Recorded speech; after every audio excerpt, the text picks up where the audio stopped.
Money. The game everyone plays, but few win. Extracting the knowledge from the top 1%. And teaching you the ever-changing rules of play. It's time to level up and take control of the money game. Let's talk money. Big money. Yes! Welcome back to the Money Game. We've got my man Dallin on today. How you doing, bro? Good, man. Good. Excited to be here. Dude, we're stoked to have you. For any of you guys who haven't stumbled upon Dallin's social media, which is actually how I kind of got introduced to you and found you as well, but I know we have a lot of like mutual connections. But Dallin's the owner of Real Omega Financial, does some e-commerce. He's like the car rental king. I've actually learned some stuff from him and dabbled a little bit. It's been pretty sick. But he's just a serial entrepreneur. Like you have your hands in all kinds of things. Yep. Dude, so I think having you on, we're stoked. Obviously, the purpose of this increased financial literacy and really help people develop some tactics, skill sets, mindsets. But I know your story is one that's really cool and unique, and you've had a ton of pretty explosive success, and you're running a bunch of different, really lucrative business models. But I want to just go into the start. I know it wasn't always this way. I know I've heard from others, like you were raised by a single mom and kind of like had to build a different plan and really pivot into this space. So just walk me through kind of growing up, what was the dream and how did you end up transitioning into all these hustles in the business sector and kind of becoming an entrepreneur? Yeah. So, growing up, dude, I grew up with, I'm one of 8 siblings, right? Like you said, I grew up with a single mom, and kind of like the common thing that we all found to be our exit, our way to the top was athletics, right? And so I come from an athletic background. I have 6 other brothers who all are coming from the same background, and so competition was a huge thing, right? And I ended up the dream started of, dude, my goal, like a lot of people, was to go to the NFL, right? For me, that's the only thing I knew, right? And like I lived and breathed football. I couldn't conceive anything else other than playing football, right? And everything I ate, everything I drank, everything I listened to, everything I did was putting me on course to make it to the NFL. And then I served a 2-year mission after high school, and then I came back from my mission and I went to the University of Utah 3 days after my mission. That's rough. Right, and so it was rough, man. It was rough because they have no souls there, bro. Like it's you either keep up or you get left behind. And right? after 2 years of just living the Lord's work, you're not exactly like in prime shape and kicking ass anymore. Right, exactly. And so I came home. I was stoked to be playing Division I football. I was going to college and all that stuff. So, to me, I was on course, right, to fulfill my dream. Long story short, I ended up getting cut. I ended up getting injured my second year at the University of Utah, and then eventually ended up getting cut because of my injury. And dude, it was devastating, right? But I think that had catapulted me. That had allowed me to really try to hone in on what I truly was passionate about, right? Because what I think was super detrimental, what I think was the most devastating time of my life, what really had happened is I started to realize, because it had allowed me to dream for the second time for myself, right? And what I had found out was your dreams don't always show up in the package that you expect them to show up in, right? And I love that. For me, it was a huge blessing because I was starting to realize that, dude, football wasn't actually my dream, right? Football was an adopted dream from my father and my older brothers, right? So I'm the youngest out of all my brothers, right? And so I feel like it was just something that was expected and that was ingrained into me. Well, anyways, while I was trying to pursue and hone in on what I was truly passionate about, I obviously had to get a job, right? Which, like you mentioned, I started doing door-to-door, which was like my first real job ever, right? And brutal.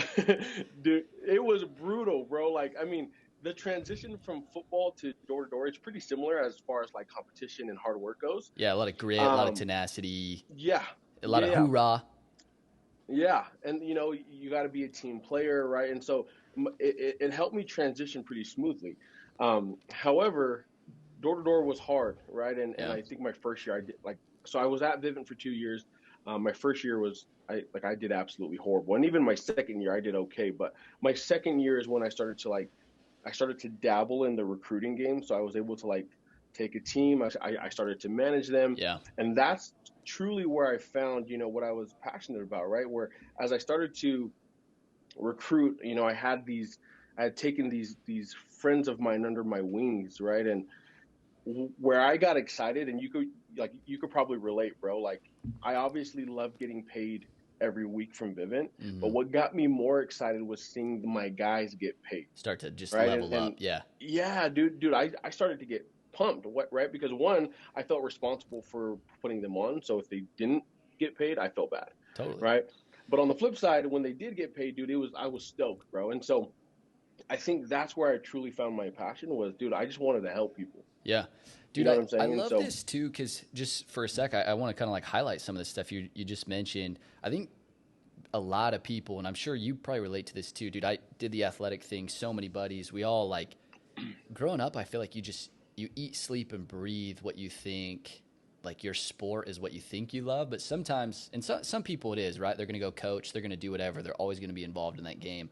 But I think a lot of people, yourself, myself, and I've seen this in a lot of like really great entrepreneurs or business people, former athletes that found out when the game kind of like hit the line that the game was awesome, but like more than that was the building, was the competition, like the route to compete and the route to like what the end goal was, which I know for you is kind of like the exit, right? Like that was just the only way you saw fit to like go take care of all the stuff you didn't have growing up, is like, dude, the NFL's where the money's at. And then you get that opportunity to pivot. And I actually had a super unique, similar, I got injured too. So like I had to face that wall of like, dude, do I really try to drive this out? Or is there another route that's going to give me the freedom, the time, the prestige, the ability to compete forever? And at least for me, I found businesses almost like more sexy because the game never stops and it doesn't hurt your body. Yeah, absolutely. Yeah, dude. And bro, like I mean, the way I'm talking about sports and athletics, it's not like I hated it, right? Like in fact, I'm super grateful that I was able to experience that, right? And it taught me a lot, right? I get asked all the time, like, dude, do you miss football? I don't miss it, right? But a lot of people, they ask me, do you regret playing football? Because I did play for 2 years plus, the rest of my entire life. But they ask me, like, do you regret playing football? And I don't regret playing football. However, I do regret how I did play football, right? Because especially at the University of Utah, bro, like it's brutal, right? Like Division I football is crazy. And I had this mentality, whereas if I had the mentality that I have now playing football, I feel like, in my opinion, I would have been a better athlete. But I had this mentality. For example, dude, you ever heard of gassers? Mm-hmm. Yep. Dude, so University of Utah was like notorious for the most gassers, bro. Like conditioning was crazy. And dude, I had this mentality playing football where, dude, as long as I'm not last, then I'm good. Right? Yeah. And that was kind of the mentality I carried throughout my whole college career, dude. Is like just get through the day. Just survive. Just get through the workout. Yeah, just survive, bro. And I don't know, man, like that's the kind of mentality that I regret, right? And being in business, it taught me, don't just survive. Don't have that mentality of being last. Like, dude, be the best. At what point into business, like, is that into like your Vivint career? Do you feel like that started to click of you just can't survive this game, you got to go dominate? Bro, I don't even think it was Vivint, to be honest. And a lot of people ask me the same questions about doing door to door, right? Do I regret it? No. Do I miss it? Hell no. Right? But do I wish I could go back and redo some things? Absolutely, because I had that same mentality. Yeah. Right? It was like, dude, I just got to get 2 alarm cells today, and then I can let off the gas. Yeah. Right. It was just like every morning when we had our team meetings, I just can't be the guy that bageled. Right. I can't be the guy that's throwing up a 0 when they ask what our reports are from the previous day. I can't be that guy. Right. So I at least have to be able to say I could do 2. Right. However, if I came in with the mentality that I have now, right, I feel like I would have excelled not only in the athletic side, but also the door to door side. Yeah. Right. And I honestly don't know when I realized that, like, this is the new mentality that I have to have, bro. But once I got a hold of that mentality, bro, the whole secret at least for me, is whatever it is that you do, your name must be synonymous in whatever it is that you do. Meaning when you think of the GOAT of basketball, right? Like, in my opinion, only 3 names ever come up, right? When you think of the GOAT, exactly.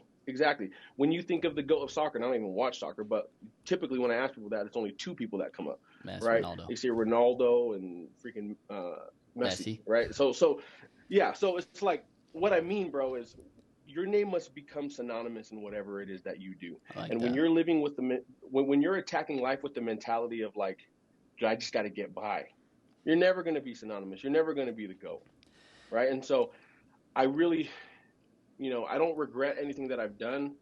I don't miss football and I don't miss door to door. However, I wish I could go back and like attack it with this new mentality that I do have. Dude, I think that's super healthy, and it's obviously, dude, it says a lot about you, just like from a humility standpoint, because I think you and I both have seen this, right? There's people who go and look back and they're like, oh no, like that team, that company, that mission just didn't serve me. The coaches didn't believe in me, my managers or whatever didn't play me the right way. Like I wasn't utilized in a capacity, and that's why I failed there, or I didn't have my maximum opportunity. But to be able to like come back and really objectively look at, hey, that opportunity I didn't like 100% capitalize on, but like I'm aware of why, and then take that into the next one is so big. It's such a critical skill set. Just be like, dude, I left some on the table, but now I can go double down on that.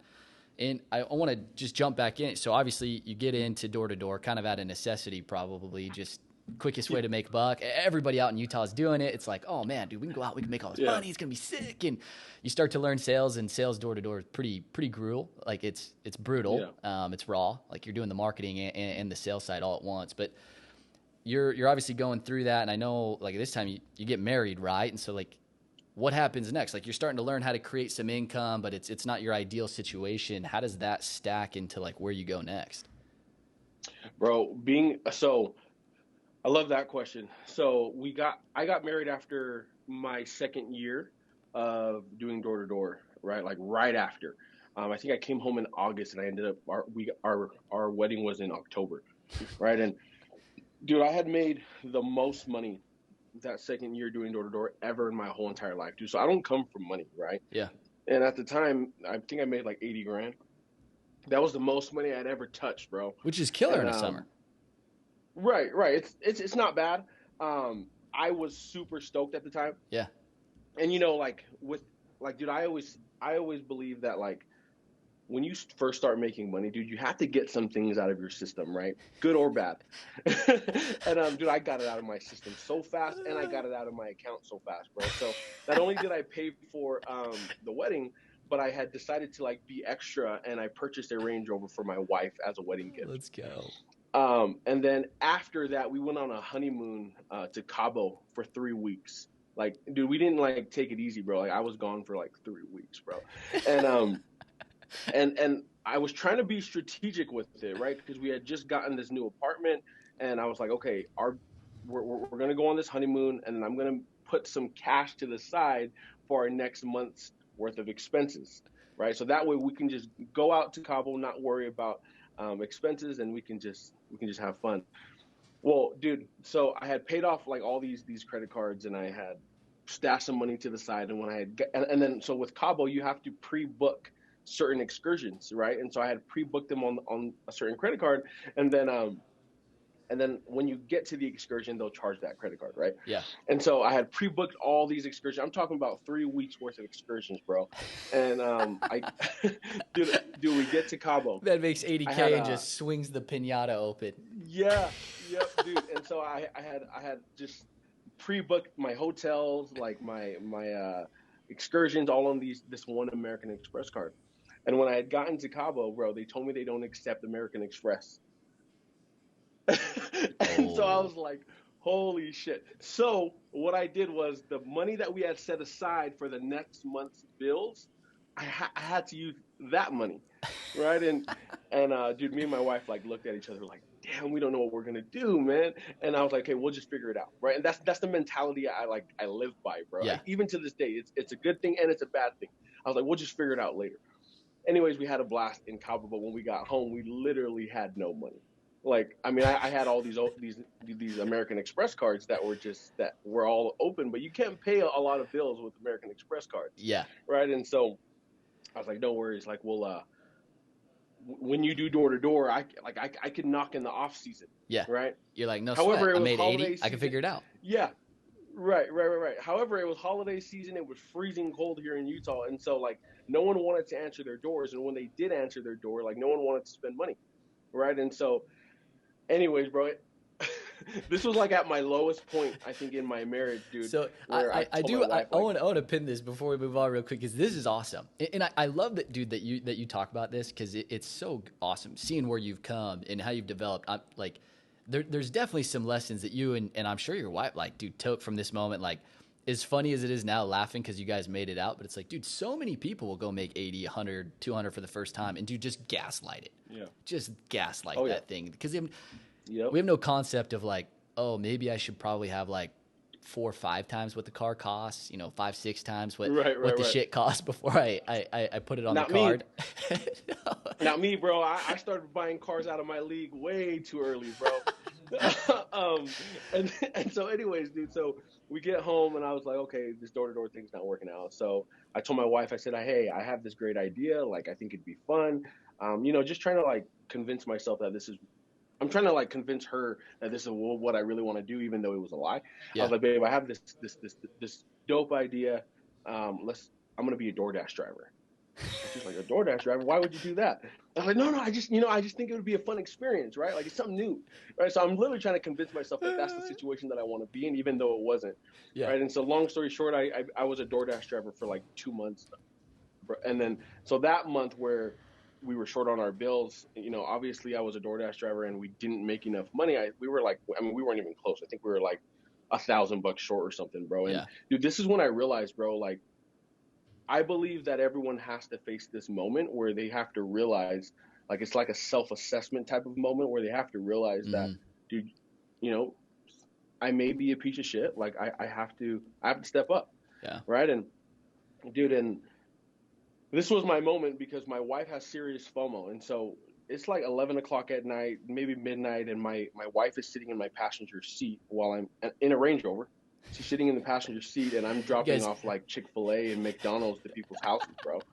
And then, and my wife at the time was not only pregnant, she was a full-time college student. So she was doing homework. She was connecting to the hotspot in the Range Rover, doing homework while I was dropping off freaking meals, bro. And so that's when I realized, dude, like, I'm never going to put her or my son, because she was pregnant at the time, I'm never going to put my family through this, right? And long story short, bro, we towards the end of the month, so we were paying our rent. Like I said, we were we were short on all of our bills. And with the property management company that we had, you could go 5 days late without paying your rent to avoid any fees. But on the 6th day, you start having to pay fees, right? Yeah. Dude, so on the 4th day, I have an uncle and a brother. They come and knock on my door at my apartment, and they're like, hey, I know we didn't give you a gift at your wedding. Here's your gift. No way. 2 envelopes, bro. And I look at my wife. I'm like, I hope this is a card. Right? I hope there's some cash in this, bro. And sure enough, dude, my man was paying his tithing while he was dining dash it, or Uber driving. So blessings come through. Yeah, man. And so that's something like that. And so, long story short, we ended up, we were able to pay our bills. And at that moment, it was like, dude, I'm never going through this again. And I think at that moment, I realized that, like, it's success or death, right? It's going to work or it's going to work, right? It takes what it takes. And that's where I obtained this mentality of like, dude, I'm going to commit first and I'm going to figure out the rest later. And I live by that, right? Dude, like, that's my mantra. I love that you said that too. And I know that's like been your mantra. I see that on stuff and I've heard you say that a bunch in different stuff. Cause I think that is a piece that for some reason, until somebody has a moment like that, like, dude, commit first, win it, whatever it takes, figure out the rest. Like, so many people, and you know this, like, dude, you're in the education space, investment space, people want like every single freaking answer before they'll take a step. And it's just like, you'll never know what you don't know until you take a step.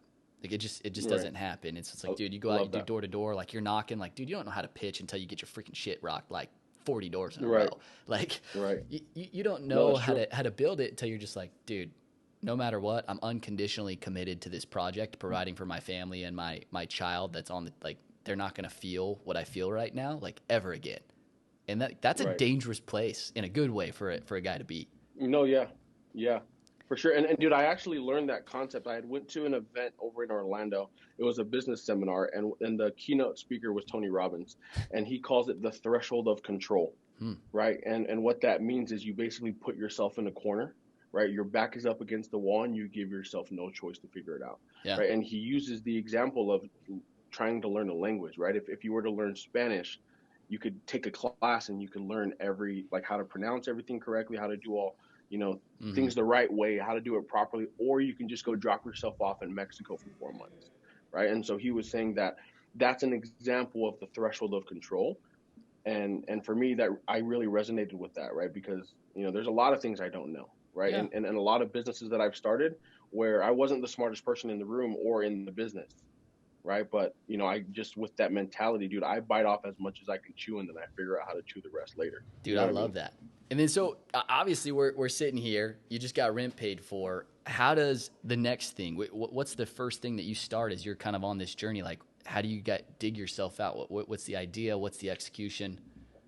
Yeah. So my first thing was Turo, like we were talking about earlier. So what I was driving before I bought a Range Rover was a Toyota Camry. Okay. Right. And, obviously getting out of a Toyota Camry and sitting in a Range Rover, like, you never want to go back to the Toyota Camry. Yeah. Right. And it's so tough. And so for me, and nothing against Toyota Camrys. In fact, dude, Toyota Camrys, just so everyone knows, that's my favorite car to rent out on Turo. Right. Like, it's absolutely crushing it. But anyways, so I had a Toyota Camry. It was a pretty nice one too. And, I was never driving it. It was just in my garage, just collecting dust, because I always wanted to drive the Range Rover, right? And then one of my buddies, he had asked me about Turo, and I've never heard of it before, right? But after he explained to me what it was, I was like, dude, I have a car sitting in my garage collecting dust. Like, let me try it out.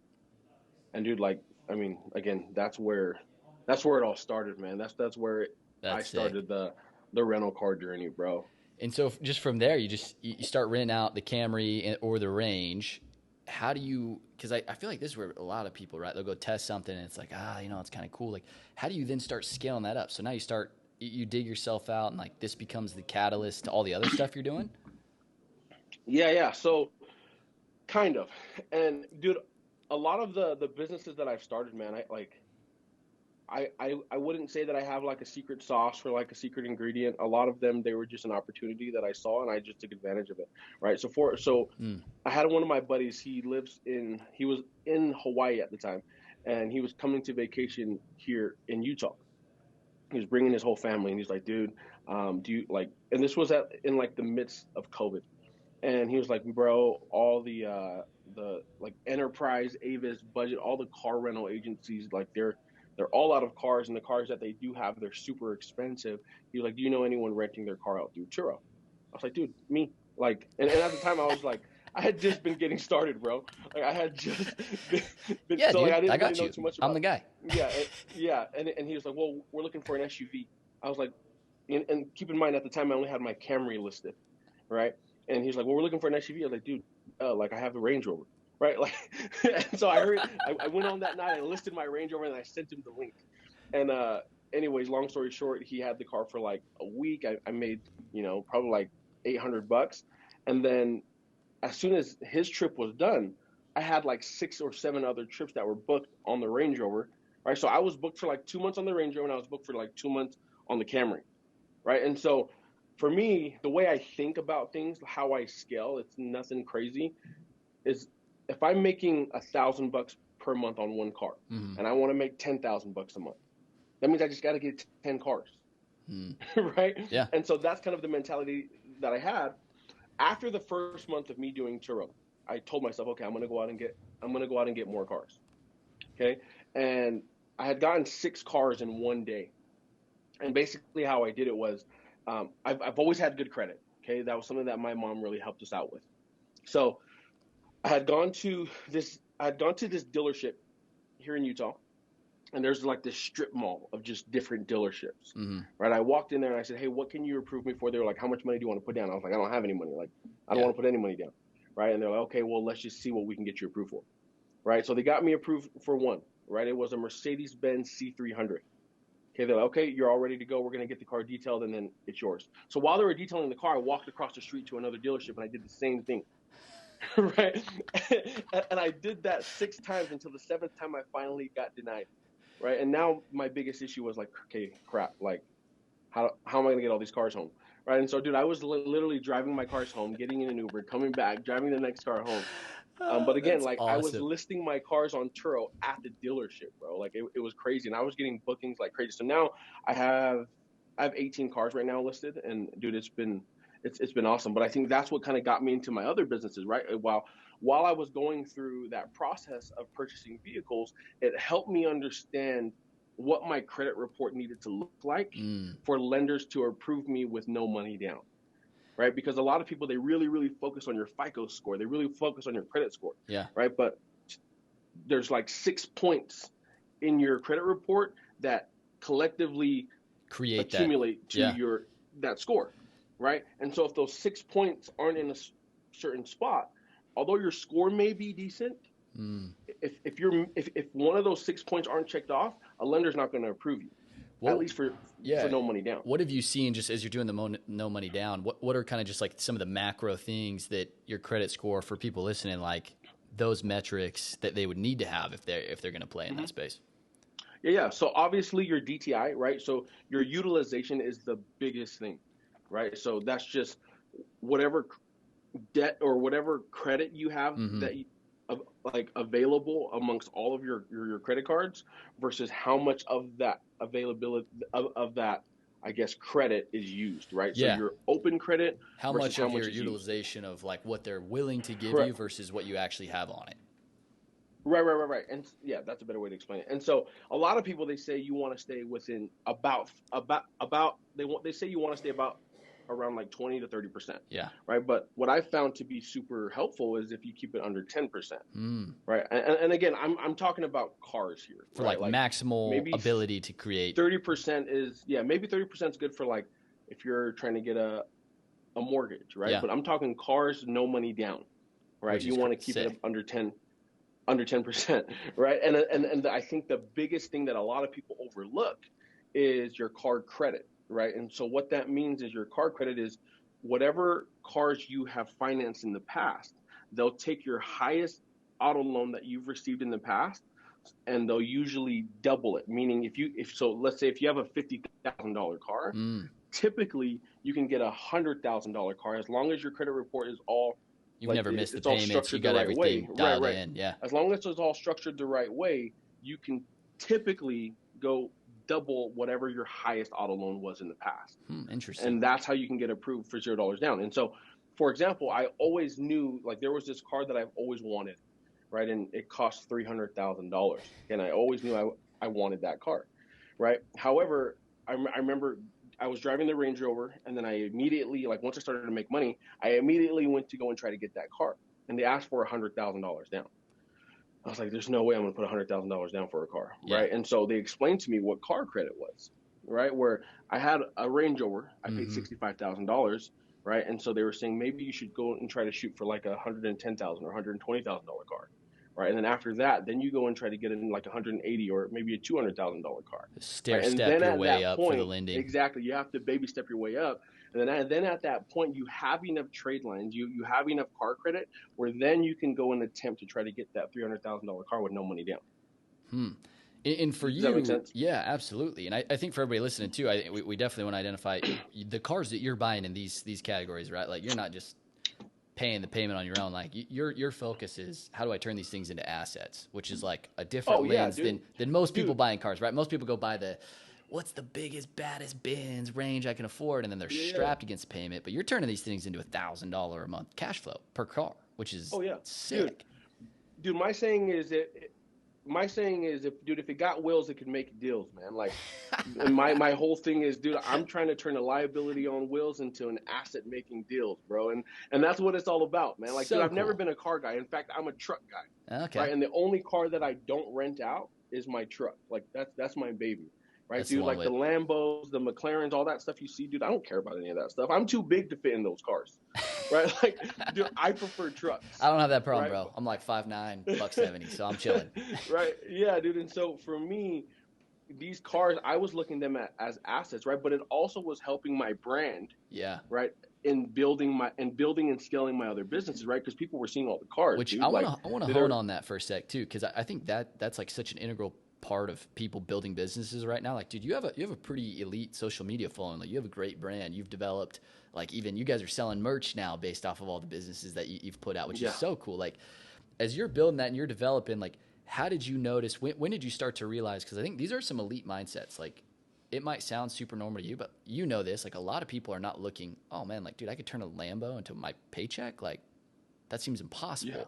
But you started using that to leverage more money, more eyeballs, more views towards all of your other businesses. What impact did you, when did you start realizing, like, dude, if I can get people to look at me, I can get people to do this business with me? Right, dude. Well, I mean, I just think in our times today, dude, social media is everything. And the reason why it's everything is because of attention, right? The more attention you can bring to yourself, so I believe attention equals deal flow. Yeah. Right. And it doesn't matter. I mean, I think it's the new oil, right? Like you hear that all the time. Exactly. Hermosi's thing. Like, oh, dude. Yeah. His stuff is dope. But I don't think that it's necessary. I have a brother. He's my oldest brother. He owns a huge construction company here in Utah, and he's not on social media. Right. He is also old school. Yeah. So I don't think that it's necessary. It's not essential. However, if you want to get from A to Z faster, you need attention. Right. And it's a different leverage. One of my mentors, yeah. So one of my mentors, he had told me that. So he drives around this dope Ferrari, right? And he posts about it all the time. Like it's actually annoying. Like if you think I post about my cars a lot, like he just has one dope car and it's a Ferrari, and he posts about it like every other story, right? And I asked him, I was like, dude, do you want to be known for owning this company and being like a business mogul, or do you want to be known for the guy that always posts about the Ferrari? He's like, dude, I'll be known for whatever the hell I can be known for.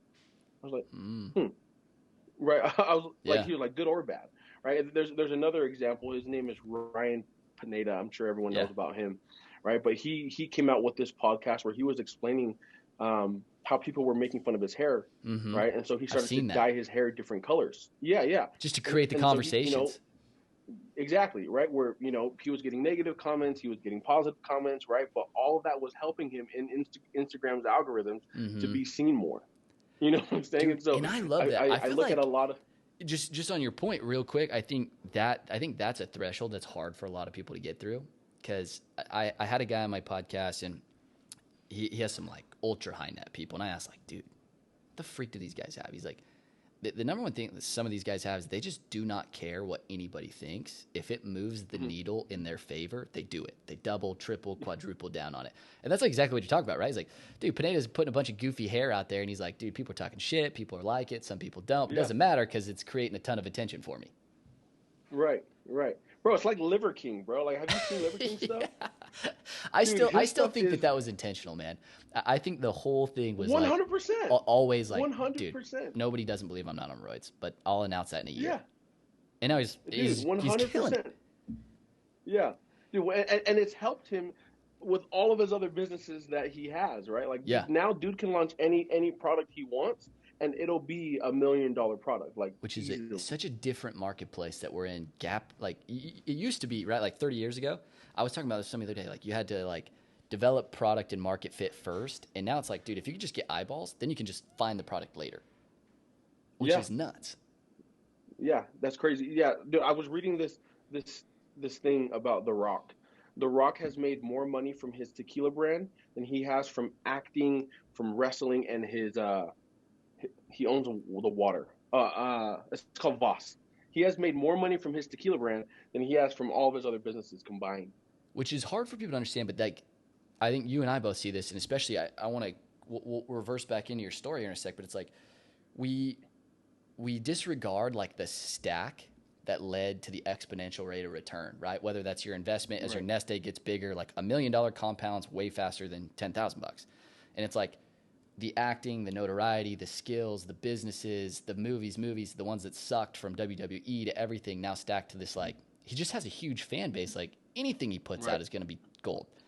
And then, like, going into your story, right? You started in the car space, like, stacking that skill. I know you were mentioning this earlier. I definitely want to hone on this because I know it's a big piece of the businesses that you run that just, like, naturally opened you into, like, the investment and credit repair space, right? Yep. So exactly. When you identify that, like, how do you then realize, I think this is one that I struggle with. So I'd love to hear your thoughts. Like, you're grinding on Turo. It's rocking. You're kicking ass. And then you kind of see this other market gap that you're like, dude, I think there's an opportunity here. How do you know that this is stabilized enough or create the systems to then say, I can play in multiple sectors at once? Yeah. So that's a great question. And my whole business model is to build, scale, and delegate. Right. And so I believe I believe you have to work. I believe that the ultimate goal is to obtain time. Right. Mm-hmm. Obviously the goal is to buy your time back. Yeah. But I also believe people sometimes, and I'm guilty of it at times as well, where they try to exit too early. Yeah. Right. And so I believe that, they always talk about you have to, as the CEO of the company, you have to work on the company, not in the company, or you have to work on the business, not in the business. But I do believe that in the beginning, for a certain amount of time, you have to work in the business. You have to be the man on the ground grinding, right? Yeah. However, if you're not going in with the intention to one day automate that, you want to delegate that. If you're not going in with those intentions, dude, you're going to be working in the business forever. Right. And so for me, dude, I think I've gotten pretty decently good at building it and scaling it myself and then identifying people to delegate it to. Right. And so there's the 70-70 rule. I'm sure you've probably heard about this, right? Where when I'm looking to delegate, right, my standards are so high because I've been working in the business for so long. I know exactly what I want. It's very hard for me to find someone that meets that standard to, here's the business. Now you run it, right? However, if you can find people that are 70% good as you, and you just find two of them, now you have people combined that are essentially better than you. Yeah. Right. And I believe that in almost all businesses, you need to have two types of people. You need to have someone who's very task oriented, right? You need to have someone that you implement into the business, that you assign them a task and they'll get it done. And they'll get it done to the best of their ability. Right. They're executors. But then you also need to have a visionary, right? You need to have someone that's always thinking about the next level. Right. And so for me, when I'm getting ready to delegate, my 70-70 is a visionary and a task oriented person. As soon as I find those two people, I'm plugging them into the business and they're going to run it. And now it's automated. That's awesome. Right. And now even when I do jump into my next thing that I'm interested in, doesn't mean that I'm fully out of this one, right? I'm still checking in every now and then, right? But I think, that's a whole nother conversation, right? Like that's where you start hiring assistants and stuff like that, where they can be the ones that are building out the infrastructure. The follow-ups. Totally. Right. Well, dude, I definitely want to talk on your next piece. I know right now that segued into kind of like the Ecom and all of this investment-based stuff that you're doing. I think this is a super fascinating, and I don't know anybody who hasn't heard something about it, but I feel like there's a ton of taboo and not very many people know a lot about it. When you get into this space, what did you start realizing, like, this was this opportunity, and like, what is the opportunity that you guys have, or in this Ecom, Shopify, all these different stores that you guys can run? Yeah. So basically I come from a real estate background, right? Okay. And so what I've always wanted to invest my money into was real estate. Yeah. That's right. All me. And then and so I started to understand like different types of real estate investments. There was, crowdfunding, there was syndication, right? There was, multifamily, single, like there were so many different segments or sectors. So many ways to do it inside of real estate, right? But what got me fascinated was there's this guy that lives here in Utah, and he owns this massive real estate firm, and it's a done for you automated real estate firm where basically they take a group of investors, right? It's just like crowdfunding, where they take a group of investors, they all invest into a pot, and then his real estate firm will kind of act as the property management on the food and beverage side, right? So basically what they're buying restaurants, right? And, for people who know about restaurants, if you were to go buy a franchise, typically the franchise will require you to be the operator in the business for a couple of years or a year, right? So a lot of people, they get turned off and they don't want to do that, right? And so this real estate firm, you could go invest with them, you can invest the money, and then their firm will become the operators and they'll work off of a revenue share, right? And so once I understood that business, I understood that, dude, that could be applied in really anything, right? And so as I was digging into, I was digging into Amazon drop shipping, right? That's something that I wanted to invest my money into. That's when I kind of understood the back end, the business model of the e-commerce side, where it was similar to a done-for-you real estate program, kind of like this real estate firm here. However, it was all virtual, right? And what was intriguing to me was when you do invest into real estate, unfortunately, you're at the mercy of the market, right? That's why right now with the economy, it's the worst time to invest into real estate for some people. Right. And for others, it's a perfect time because there's no competition. Gotta know. However, when you're investing into stuff like e-commerce, in my opinion, especially if you're investing to the right e-commerce platform like Amazon, you're not necessarily at the mercy of the market. You're at the mercy of the platform. Right. And what that means is, like, for example, we'll take Amazon. Amazon has shown trends in past times, during recessions, during pandemics. Amazon has not only survived in it, but they've thrived. Right? Everyone turns to Amazon in times of uncertainty. Oh, dude, I got boxes at my door from my wife 5 times a day. You know what I'm saying? Yeah. But especially like in times during the pandemic, right? And so for me, that was an opportunity for me where I could diversify my investment portfolio and have a bunch of investments that are super lucrative, that are at the mercy of the market, but then I could also have some investments that aren't at the mercy of the market, and hopefully those two different types of investments will offset each other, right? And so that's when I really dove deep into like the e-commerce side of things, right? And just to kind of give you like a back story, when I started this credit repair company, a lot of people were coming to me to fix their credit so that they can go and get approved for a bunch of business funding. Gotcha. Right. And so not only was I helping people with their personal credit, but I was helping people with their business credit as well. Right. I was getting them registered with a DUNS number. Right. They had an Experian business account. And so they were like, their business credit was starting to do well, where then they can go now and leverage against the banks and get these huge loans, SBA loans, lines of credits, credit cards under their business name. Right. And the benefit to having it under your business name is it doesn't report to your personal credit report. Right. And so for me, I was getting all these people approved for these high amounts of business funding, and they were all investing it into either real estate or e-commerce. And I'm like, well, why don't I just own an e-commerce company? Right. And so that's what kind of opened that door. Dude. I love that you just, but it's so true because, dude, my dad says this. He's like, big entrepreneur his whole life, but it's funny, and you see the difference. And I feel like the more you play the game, the more you start to realize like nobody really knows what the frick they're doing until they're doing it. And it's like, right, 100%. Everybody has so many opportunities. Some people are just so scared to try.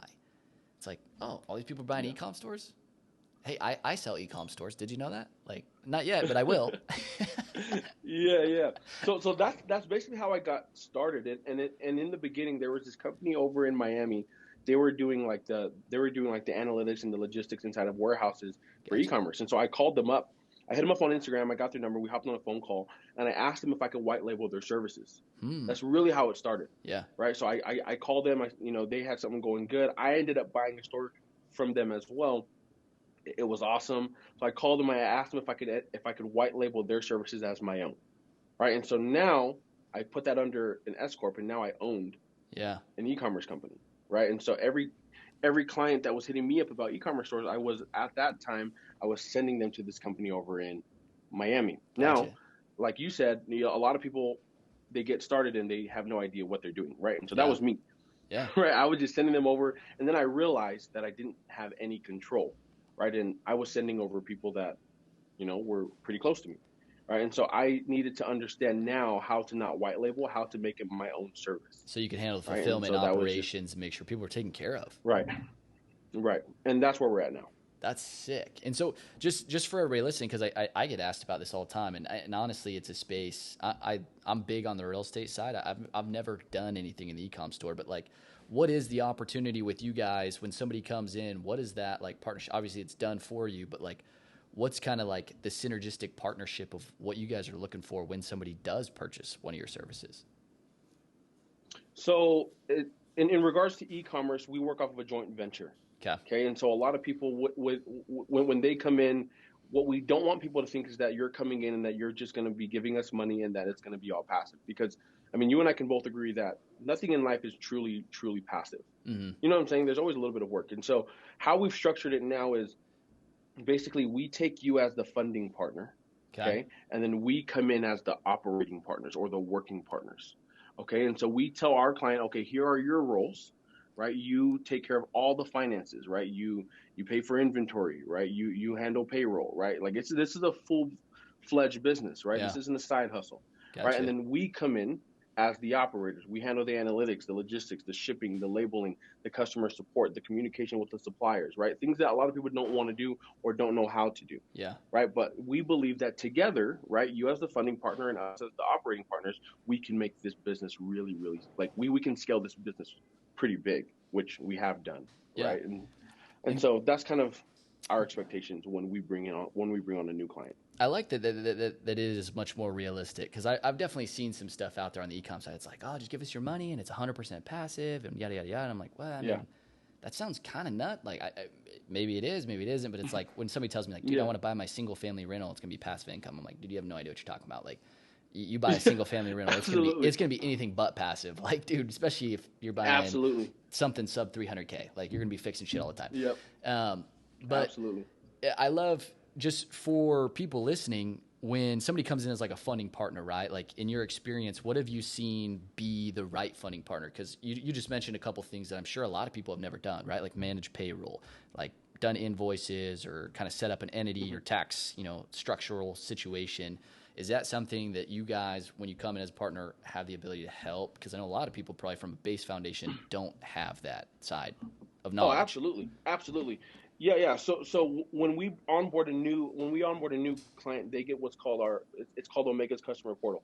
Right? Cool. On the customer portal, it dives into everything, like how to create an LLC versus an S corp, an EIN number, a DUNS number, how to work on business credit, right? How to get X amount of funding. They get all that stuff, and then they also get like information on doing payroll, right? But their job isn't that hard. We do take majority of the heavy lifting. Mm-hmm. When we talk about a joint venture, we just want to make sure that they understand this is a real business. Yeah. Right. What we don't want people to come in and we don't want people to come in and think that like this is a get rich overnight type of thing, right? Yeah. Because you and I both know those don't exist. Like, unless you sell drugs, right? Like, those don't exist. Unless you're moving some powder. Right, exactly. No, and I love that you say that, though, too, because I feel like a lot of people in this space, and I won't say any names, but I'm like, I think both of us are pretty privy to people that there's a huge marketing leg to that side that does pitch the, dude, get rich overnight. It's easy. It's simple. You don't have to know anything. Just give me your dollars and we'll figure it out for you. Right. No, 100%. And dude, and like, I mean, I don't know how true that is for other people. For me, dude, like, just to, save my ass, dude, I try to stay away from those types of expectations all the time, bro. And yeah. And just for you guys, right, like, looking in a partner, just if anyone on the podcast is even looking or interested in that space, I know I get asked about it all the time. I don't have like my go-to person for that. But when you guys are looking, I always ask, like, who is an ideal partner for you? Like, what's mm-hmm. that kind of like income threshold? What's like discretionary income, kind of investment portfolio? Who, in your experience, is like, dude, if this person came to me, that would be like the ideal customer for us? Dude, so my whole idea in creating this business was that I wanted to help young entrepreneurs get started.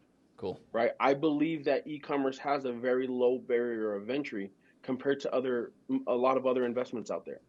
Right? And I also believe that, I still consider this type of investment to be risky. However, they're different types of risk, mm-hmm. right? They're risks that they're tolerable for a new entrepreneur, right? With real estate, that's also high risky, right? Because, You could buy at the wrong time, then you find yourself upside down on the home, right? That's risky, but people don't understand that, right? With Amazon, there's different types of risks, but I think as a young entrepreneur, there are things that they could overcome, right? And so as far as like your question, who is our ideal partner?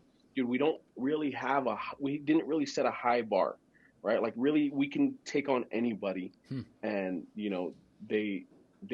this is a plug and play type of system. Gotcha. Right? However, my ideal type of partner, bro, and what I tell a lot of my clients is this is not only in regards to e-commerce. This is just in business and in investing, period. Yeah. Right? Like, dude, if you're investing and you have no money in your bank account, like if you have $10, $15, $20,000 in your bank account, maybe you should not focus on investing for right now and focus on like, how can I increase my income? Yeah. You know what I'm saying? And so I think as far as my ideal customer goes, like if I'm looking at a partner and I'm like, dude, you're a golden partner. Someone that has, 50, 60, maybe 80K in their bank account in reserves, right? Because like any business, bro, there are risks that come with this.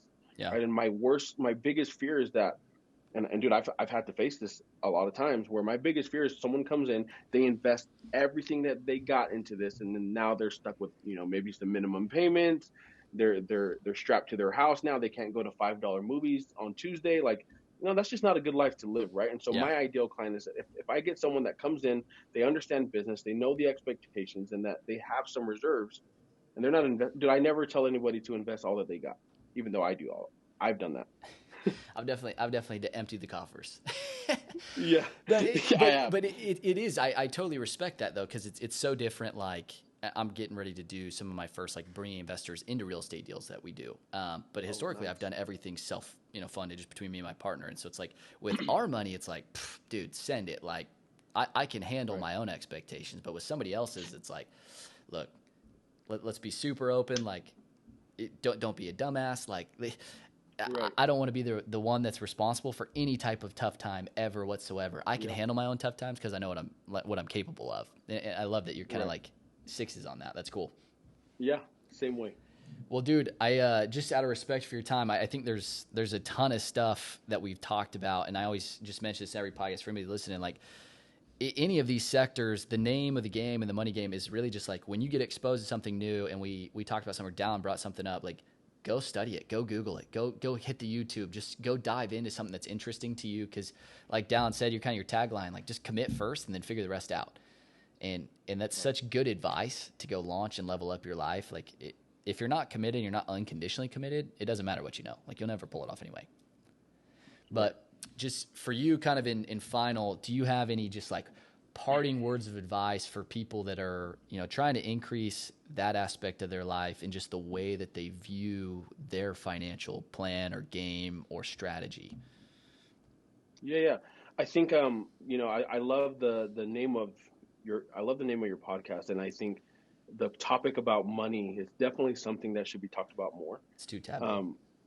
I believe, you hear a lot of negative things about money, right? You hear about money being the root of all evil, right? You hear people do bad things with money, and dude, I think where all of us can become a little bit more educated, and that's why I appreciate your podcast, dude, is like we can become more educated on what money is, right? As I've gone through business, I've learned a lot about money, and I feel like I have a pretty healthy relationship with money, right? To me, money's not everything anymore. It's just another resource, right? And if you can use your resources correctly, I mean, it opens up so many other doors, and it allows you to eventually become financially free, right?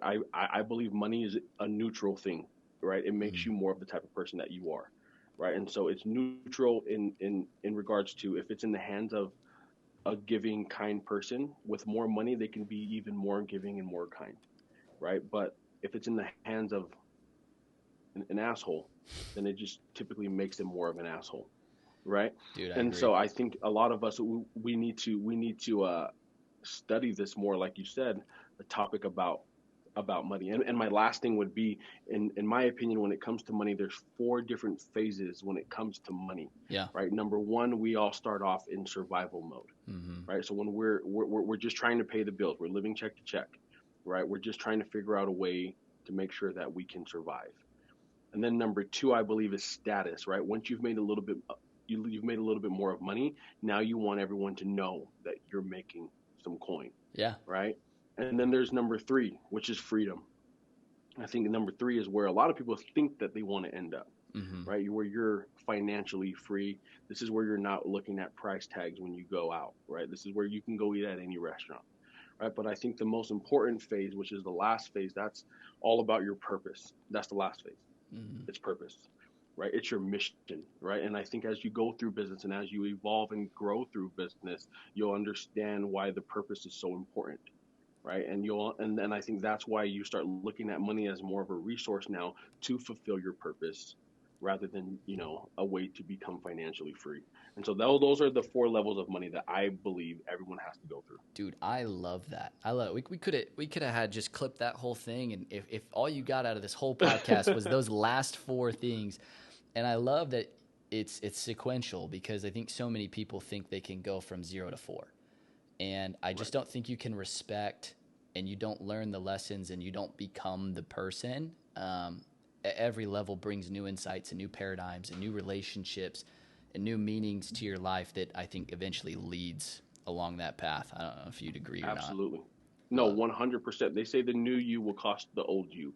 And dude, that's exactly, you hit it right on the head. Like, dude, I 100% believe that, it's sequential, like you said, right? That, and like, you have to develop different skills, different habits. You have to go through different experiences and obtain different memories in order to get to the next level. Absolutely. Right? You can't just skip. Yeah. So I 100% agree with you. Well, dude, this has been freaking awesome. I'm going to go back through and take some notes and dissect. And then obviously I always take some nuggets from these and cheat them to my teams. I love it. So I got a ton of value. Awesome. I know other people will. But where can people keep track of you? Where should people be following you? I know you drop tons of good insight, and we connected via social media. What's the best place to kind of keep track? Yeah, social media is the best. I'm more active on Instagram. My Instagram is dallinpili.official. I've just started dabbling into TikTok, so feel free to follow me there too. But yeah, Instagram's the best way. You could DM me. I'm always, like you said, I'm always giving out free information and free game. I love that. So yeah, if you're looking to contact me, hit me up on Instagram. Love it. This guy he really is true solid. Like, never met him. We connected via just DMs, and now we're here ripping a podcast after we've kind of connected a couple times in between. But I appreciate you a ton, man. Appreciate you coming on, and we'll catch you guys next time on The Money Game. Thank you so much, Ty. Make sure to like, rate, and review. And we'll be back soon. But in the meantime, hit us up on social media. Real money. Real money? Money is the answer. Y'all be cool. And we'll see you next time on The Money Game. Money. Yes!